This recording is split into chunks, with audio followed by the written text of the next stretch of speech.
आपको देखना है समास के तत्व बोले हम, या अंग कहें या अवयव कहें, ठीक है।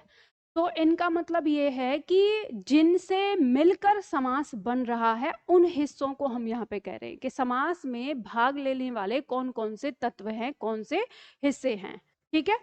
तो ये हमारे चार होते हैं: समास विग्रह, समस्त पद, पूर्व पद और उत्तर पद।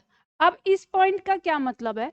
तो देखो, इस पॉइंट का मतलब आपको ये समझना है यहाँ पर कि हमारे पास कोई भी जो शब्द आएगा ना, जिसे हम समास से कहेंगे कि ये समास से बना यौगिक शब्द है, तो उस यौगिक शब्द में इन चार पदों का होना जरूरी है।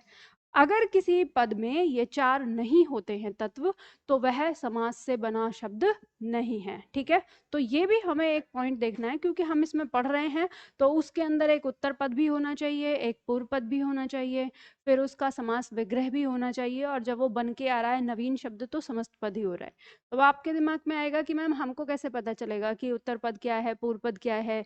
तो इसके लिए मैं आपको बताती हूँ, लिखा हुआ है, व्याख्या लिखी हुई है, आपको यहाँ पे उदाहरण लिखना है जो स्पेस दिया हुआ है। तो देखो, पहले समझ लो कैसे।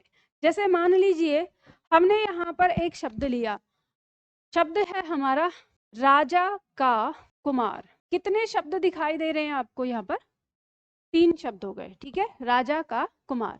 अब इन तीन शब्दों को हमने जोड़कर एक शब्द बनाया, राजकुमार। तो ये जो हमने राजकुमार शब्द बनाया है, तो देखो पहला तो इसमें जो हमने शब्द निर्माण का एक सबसे महत्वपूर्ण पॉइंट है कि शब्दों का अर्थ निहित होता है नए शब्द में, वो यहाँ पे आ गया है।